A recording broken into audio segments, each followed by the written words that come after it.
This is Killer Innovations, a show about ideas, creativity, and how you can innovate. Welcome to the Innovator's Garage, where you learn to create your next game-changing killer innovation. Hello, I'm Phil McKinney, and welcome to my garage, where I've created technologies and products used daily by hundreds of millions of people worldwide, and where I now help others take and go from an idea to world-changing innovations. At Q Innovations, we're all about ideas, creativity, innovations, and encourage you to take the risk to change the world. What goes into creating an idea that could impact hundreds of millions of people? If I polled most people, they all would say, oh, it's about the idea. The core idea is what I refer to as table stakes. It doesn't guarantee success. Others might say, oh, it's PR marketing. You got to have the advertising. You got to have the press. While PR and marketing are important, it does not guarantee success for your innovation. So what are we missing? We have the idea. You assume you can execute. We have the PR marketing. What's missing?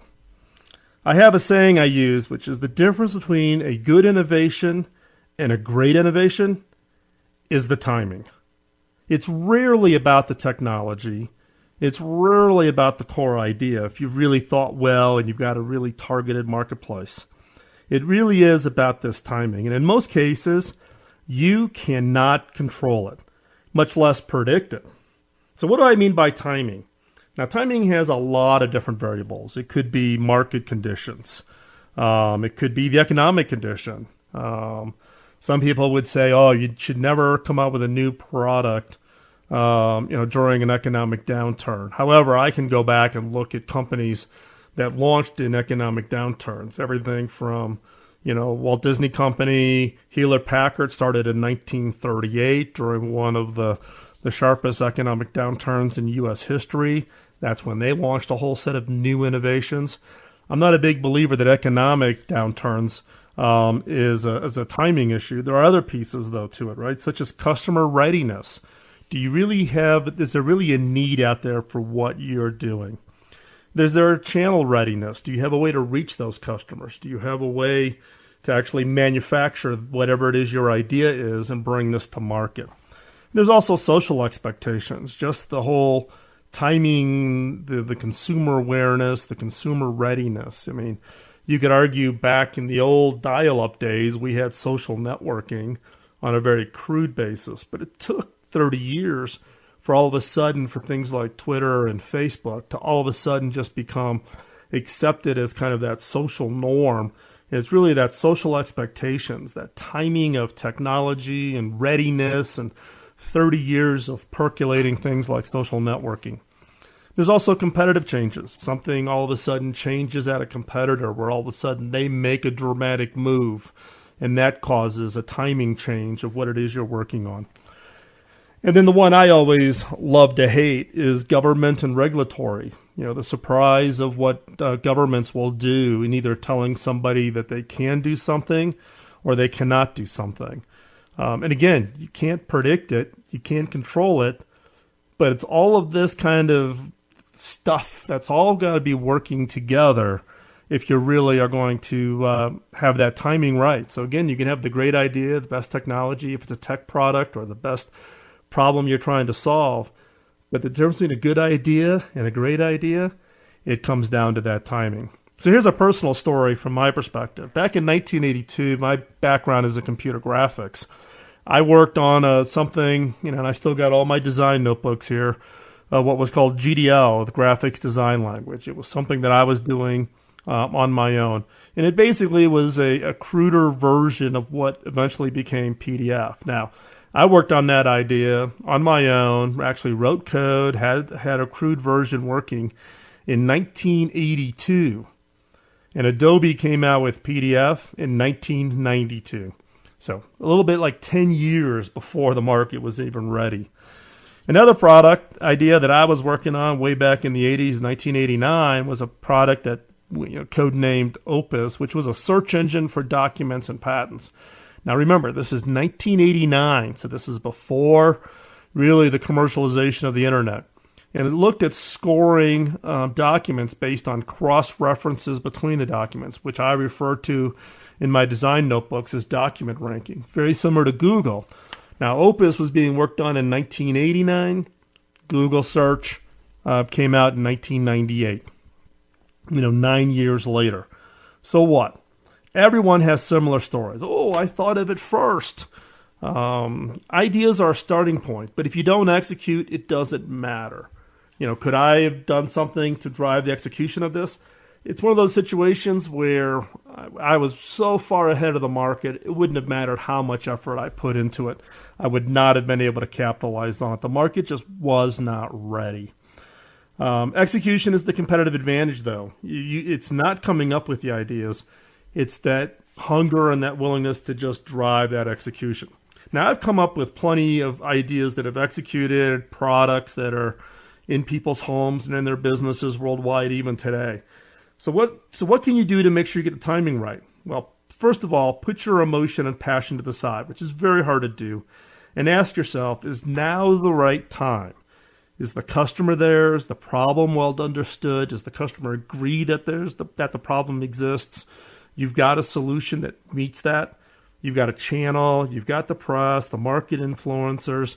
You've got the non-obvious stakeholders interested. You've really got to make sure you understand that the customer's ready, the market's ready, the influencers are ready, and that you've got a solution that meets it. And again, you got to check your emotion at the door. Now, the one question that I always ask myself when I'm working on an idea, and if I'm trying to figure out if the timing is right, is to ask myself why this is the right time. Not try to rationalize to myself that it is the right time, because that's just kind of biasing my decision to go full speed and go drive that execution. The question I'm asking myself is, why is this the right time? Now, if I can go through and be really critical of that idea, and also I ask other people this when I'm showing off ideas and getting their feedback, then go. If not, then get to the point where you can put that idea on hold. If it's not the right timing, put it on the shelf. And then track the timing and be ready to pull it off the shelf and be further ahead than anyone else. Very few innovators do this. When they kill a product, they kind of throw it away and they forget about it. I say package it up, stick it on the shelf, such that when the timing does become right, you can pick up where you left off, and actually be further ahead than anybody else. Leading innovators have a garage full of partial ideas waiting for the timing to be right. In my case, I have ideas on the shelf in the areas of security. I used to do work for 3-letter agencies years ago, high-performance computing, networking, in a number of areas. But I'm also a little bit unique given where I'm at career-wise. And at my current point in my career, I don't feel like I have to be the one to do them. So in many cases, I give my ideas away to companies that I'm helping with their innovation pipeline. And it's a blast. I mean, it is truly a blast to see others run with it. I do mentoring at a number of accelerators. I have a handful of companies that I actually advise, CEOs that I'm coaching. And if I've got something in my bailiwick that aligns with their product, they can have it. Now, I admit that I'm a little bit unique in that case, but for me, at this point in my career, I love seeing ideas become a reality. Sitting in a notebook, sitting someplace where it's collecting dust in some bin in my office means it's of zero value and nobody ever sees it. So, from my perspective, it is helping those individuals who are working on the ideas. But again, the challenge is this timing. And to be quite honest, I don't even have it figured out. After all of my years and the successes on products that have gone on to be big wins, to products that have been total bombs, hindsight's 20/20. But when you're in the middle of it and you're trying to get that timing right, it is really hard to do. And in most corporations, they tend to overinvest early. They lose their patience. They kill the product. And invariably, just as you kill the product, the market takes off. And you've missed the entire opportunity. I can probably put together a list of 100 products that I've been involved in where we shot it up, overspent early in it, killed it, and when we killed it was just at the time. that the market took off. So, like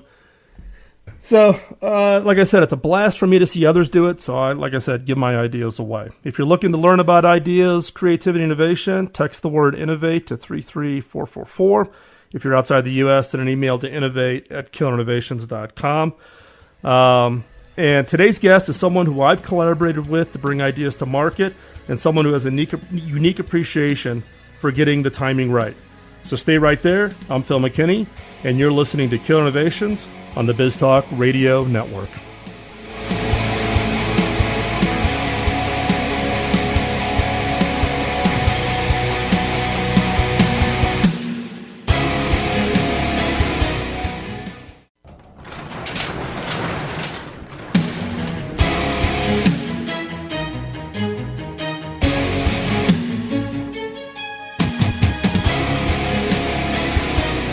This is Killer Innovations, a show about ideas, creativity, and how you can innovate. Welcome to the Innovator's Garage, where you learn to create your next game-changing killer innovation. There's an ancient quote from an unknown author that goes something like this: "There is one thing mightier than kings and armies, the power of an idea when its time has come to move." There's that pesky reference to timing again. I'm Phil McKinney, and you're listening to Killer Innovations. Our guest today is someone who I've known for some time, and someone who I consider kind of a co-collaborator or maybe even a co-conspirator on some crazy ideas. I'd like to welcome Bill Geiser to the show. Bill, thanks for joining us. Phil, thank you for having me. Pleasure to be here. So, Bill, give us the 60-second radio commercial on you. So, when you meet somebody new at a dinner party, how do you introduce yourself? So, I have been a serial entrepreneur and a intrapreneur, meaning I've done lots of startups in the traditional sense, but I've also got a fair amount of experience doing startups inside large corporate environments, which is, jumping ahead, where you and I first met. I've been instrumental in bringing 4 companies to life, 2 of which got acquired by publicly traded companies.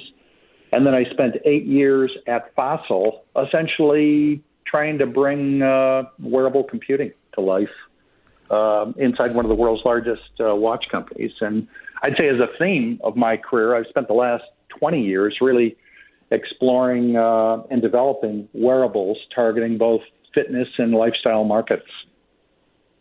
So you've gone through the whole process of starting companies, growing them up.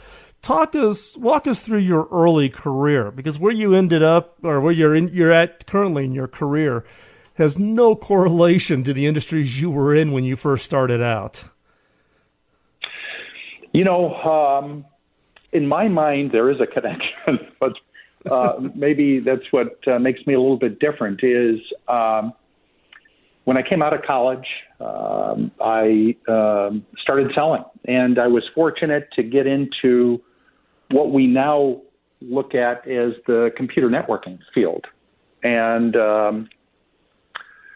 along that route, I saw an opportunity to create a small company that specialized in selling network accessories, protocol analyzers, bridges, routers, gateways. So it was a value-added reseller, with quite a bit of professional service thrown on top of it.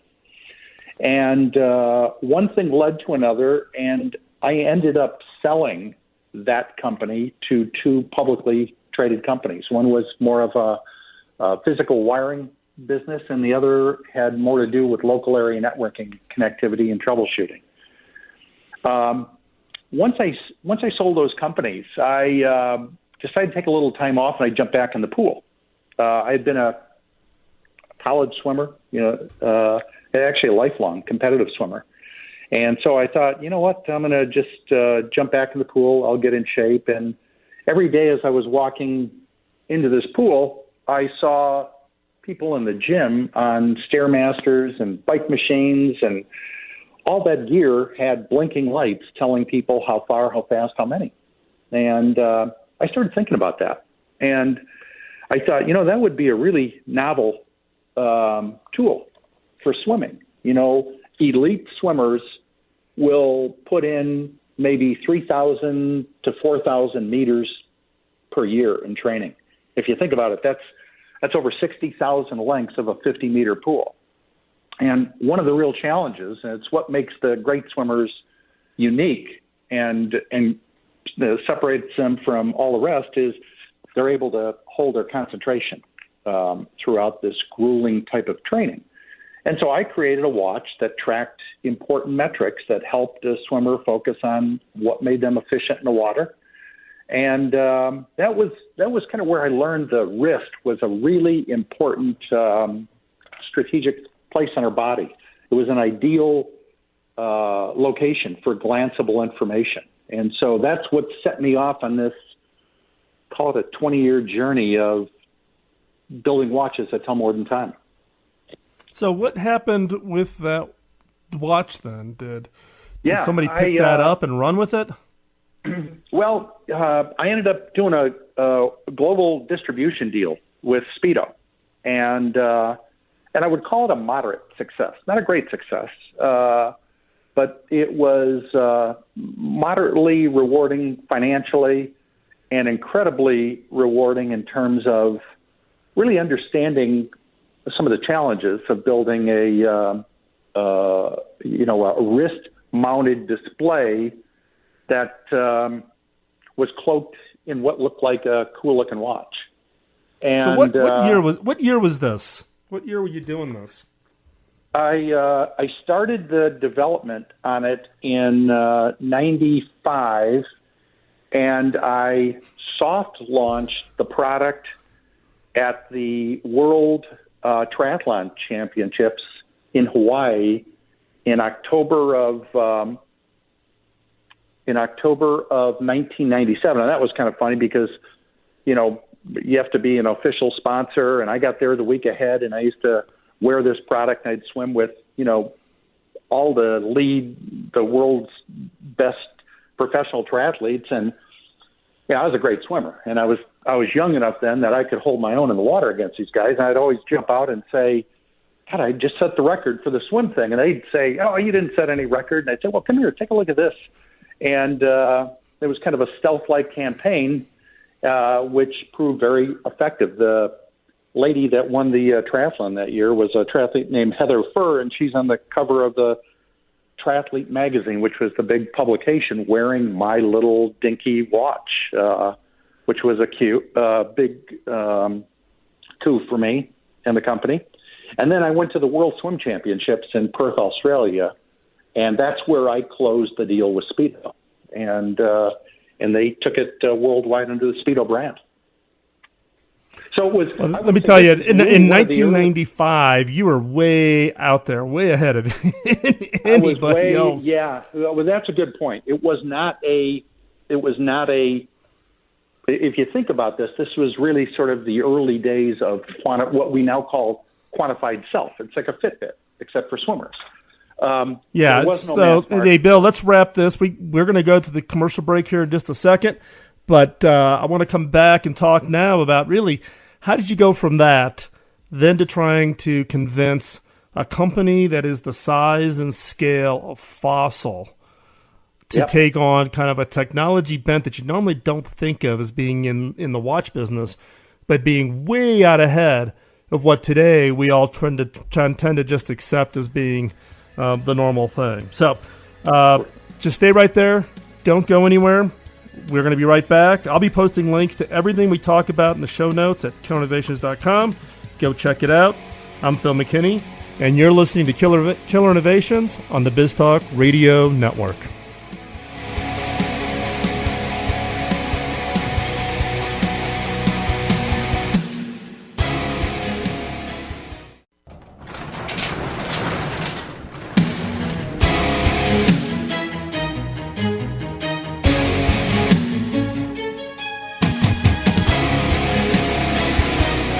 This is Killer Innovations, a show about ideas, creativity, and how you can innovate. Welcome to the Innovator's Garage, where you learn to create your next game-changing killer innovation. When it comes to innovation timing, don't get hung up on looking backwards. Walt Disney said it best. Times and conditions change so rapidly that we must keep our aim constantly focused on the future. I'm Phil McKinney, and you're listening to Killer Innovations. Our guest today is Bill Geiser. Bill's a longtime friend of mine. Like I said in the first segment, we were either collaborators or co-conspirators. I think some of our bosses would have classified us as being co-conspirators in trying to change the technology landscape. Bill, you were so early, and you go back to 1995 on the work that you were doing and the product that ultimately you partnered with Speedo on. But how did you end up then at Fossil, which is where I met you? But how did you end up at Fossil? Well, something you said before really resonated with me, which is rarely do you see companies take an idea that might be a little too early for the market, put it on the shelf, and wait until the market matures, and then they bring it back and reintroduce it. But that's exactly what happened with my, call it, obsession with watches telling more than time. Was the Swim Watch project was interesting. It was fun. I don't know if it was a business. I'll call it more of a hobby, but I really believed it had a lot of potential at some point in the future, and I wasn't really sure what was going to be the driver of that. And it was in 2004. I saw people, mostly men, wearing Bluetooth headsets, and in fact, there was a massive growth in the use of Bluetooth headsets in 2004. I think there were well over 100 million of them sold that year, up from maybe 16 million the year before. And inevitably, what I saw was the way people used them was when they got an incoming call, they would reach into their pocket, pull their phone out to see who was calling, and then they would accept the call. And I thought, well, it doesn't sound like that's a lot of work to do, but if you're getting a lot of calls every day, reaching into your pocket every time an incoming call comes in could get a little, it's just unnecessary. And since these were Bluetooth attached devices, I thought, this is a really great use case for a watch. It's a simple little glanceable display about, incoming calls or text messages and things like that. So I approached the management team of Fossil, who I had met during the Swim Watch days. That's where I first got acquainted with them, but they didn't have any sport brands at the time, so they passed on a collaboration with me. So I approached them again with this idea about tying watches and mobile phones together. And, as you might suspect, most of the feedback I got ranged from, "Are you crazy?" to "You are nuts." But there were a couple of people inside who were sort of intrigued with the idea, and they brought me on board. Little did I know at the time that they were underway in projects with Microsoft and Palm to build what I'll call were really early smartwatches. And I ended up getting brought on board to lead the division that developed and commercialized those products. Well, I think those of us who've been in the tech world for a little bit of time can't forget the picture of Bill Gates and the Spot Watch holding it up at the press conference, and and then even the early Palm days, the early Palm Watch. That's almost it's almost a poster child example of great idea. But the market timing was a big challenge. Would you agree with that? Well, I would very much agree that market timing was a fundamental issue in both products. But what's interesting is the Palm Watch was a PDA on the wrist. And the problem there was the PDA was in the process of going extinct at the time. People more and more were using the mobile phone in their handbag or their pocket to use as a scheduling as a calendar item and all the PDA kind of functions. The Microsoft Spot Watch was the Apple Watch 10 years ahead of its time. So two different timing-related issues, but ultimately you're either way too early or you're way too late in the market. And either one, the results are normally the same. It's a disaster. Well, and I'm trying to replay back here how you and I met. I guess it was back in 2005. My team had put out we were on a innovation and design roadshow. We'd put out some videos on some early concept devices, and we had put out this concept of a wrist device that actually replaced the mobile phone completely onto the wrist, so you wouldn't even have the phone in your pocket, kind of a concept. And you saw that and reached out to me back then in 2005, and that's how you and I got connected. I guess, like crazies, kind of lashing our boats together a little bit. Yeah, I was ecstatic when I saw the articles about you talking about this. I felt like the Richard Dreyfuss character in Close Encounters, where there's yet another person making a strange volcano, and but I really believed that at the really early stages of these kinds of products and categories or paradigms, if you want to call it, it really does help to network with people and get your ideas out there. And so I'm a big believer in that.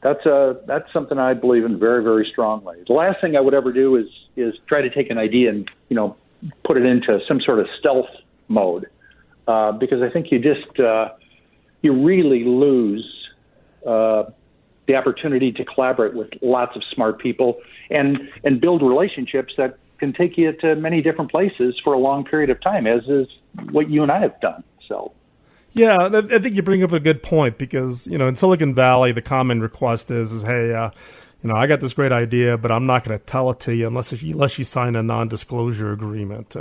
The general approach, with venture capitalists, they will not sign. I typically will not sign, and I don't ask anybody to sign. I mean, when we started showing off some of that early work back in 2005, my biggest battle was not senior management. My biggest battle was the attorneys, and particularly the intellectual property attorneys, making the big claim that we're giving stuff away, when in reality, the fact that we put it out there, you saw it, reached out, and then 5 years later, we come back together to basically unveil what you and the Fossil team had done around the concept of the idea that turned into MetaWatch. But that would have never have happened if we played the non-disclosure game, because our attorneys would still be talking about what's in that NDA. Yeah. The other thing, too, is people are worried about competition. And that's why this NDA thing comes up. But I really believe, as an entrepreneur, you should be much more concerned about having no competition, because being the only guy on the block selling something is next to impossible. So having some other people with similar ideas is great validation for what it is you're trying to develop and sell. Yeah, I think that's a good point. I mean, you think about, collaboration being one thing, second thing being, this finding or making sure that you're not the only competitor, you're the only person in the market, because that tells you you're going to be pretty lonely, and you're funding the 100% of the education. If you had to put together a third thing that you think innovators should be just aware of as they try to get into this innovation game and kind of push into new markets, what would that be? I think speed is probably your most important feature. And I'm not talking about the speed of the processor if you're selling some sort of electronic type of device. I'm talking about your speed of execution. Small companies have a competitive advantage over larger competitors, and that is they can generally move much faster. And that is the key point there. It is. Yeah, you're right. The speed thing is one that just cannot be underestimated. And that's where the small companies really have the advantage. And you and I both were working for very large companies, and that's hard to do. So, hey, Bill, I greatly appreciate you taking the time, sharing your your experience in the getting out there ahead of the marketplace. And if people want to follow up or track what you're doing, how do they find you?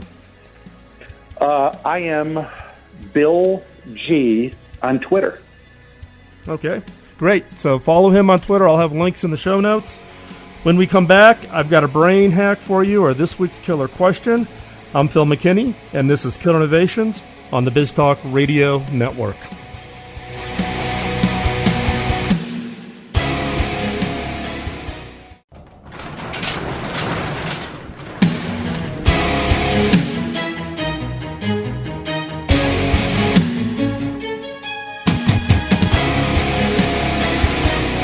This is Killer Innovations, a show about ideas, creativity, and how you can innovate. Welcome to the Innovator's Garage, where you learn to create your next game-changing killer innovation. So how are you doing with your weekly creative muscle exercises?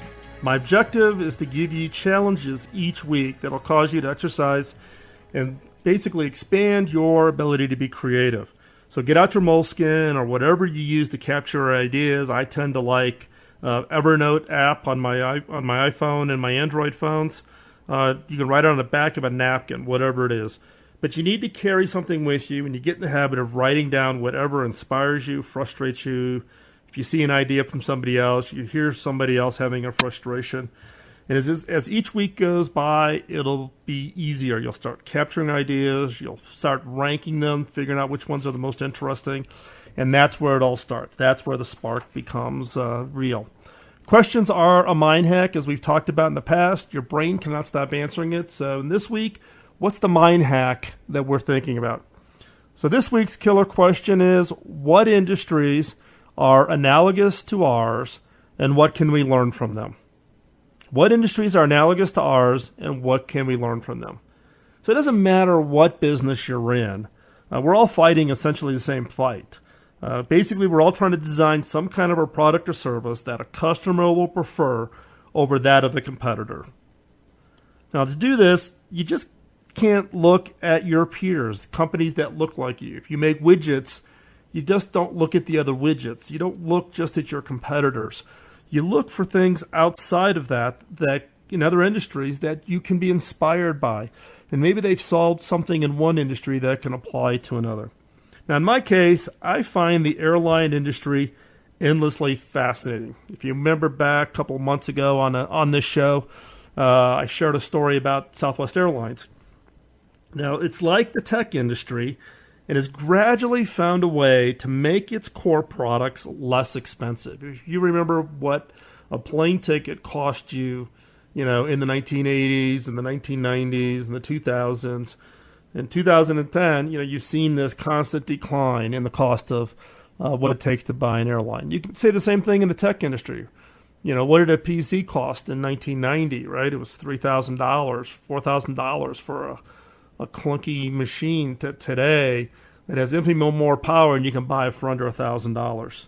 So the airline industry, I look, is somewhat analogous. So you can make your core products less expensive, more accessible. Now, the challenge being is the customers also had to accept a vast reduction in services and expectations, right? In the early days of the airline industry, it was this glamorous experience. Everybody, it's like going to, a movie premiere and how you got treated on the airline. Today, not the case. In the early days of the PC industry, phenomenal customizations and all kinds of things and a level of support and capabilities, not the case. The challenge is what the customer really wants and what they're willing to give up in order to get it. In this case, money.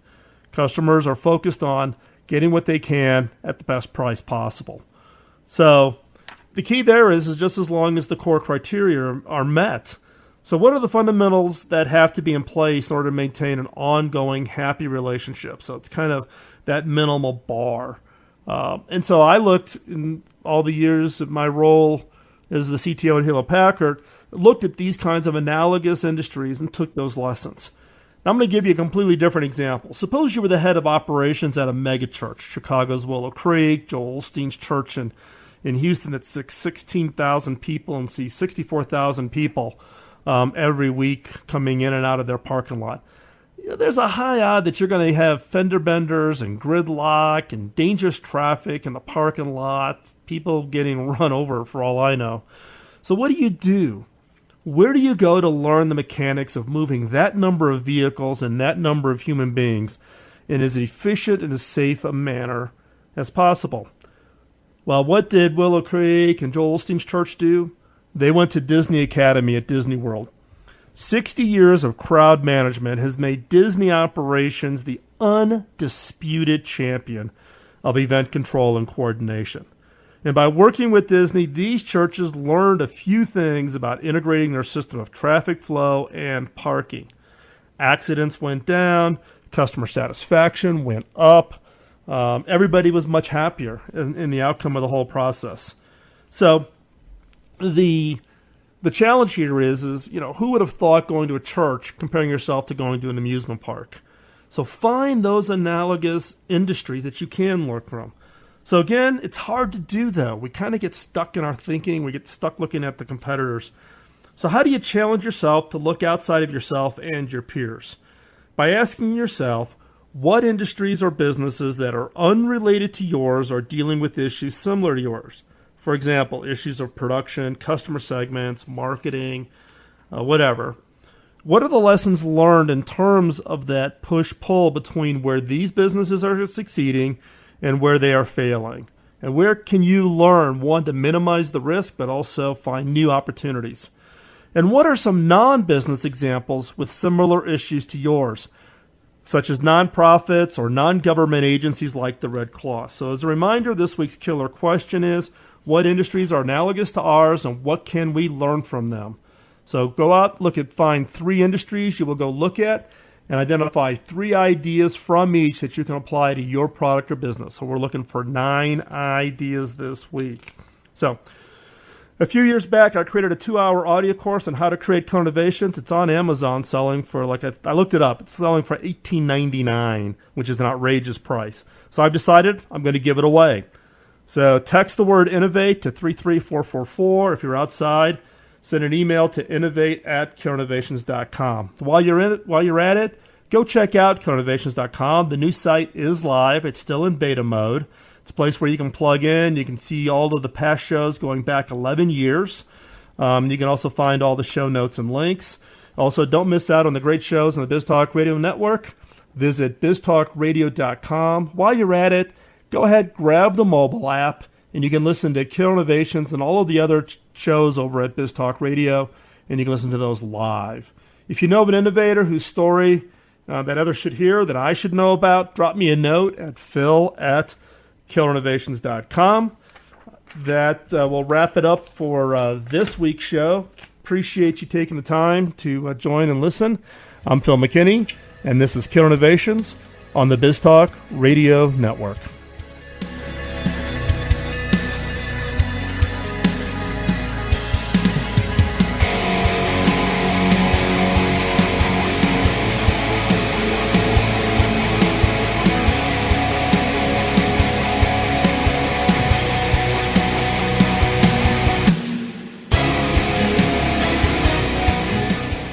The opinions you hear on Biz Talk Radio are those of the hosts, callers, and guests, and do not necessarily reflect those of this station, Biz Talk Radio, its management, or advertisers. The information on Biz Talk Radio does not constitute a recommendation, offer, or solicitation to buy or sell any product or service. If you have any questions about Biz Talk Radio, contact us at 817-274-1609 or at biztalkradio.com.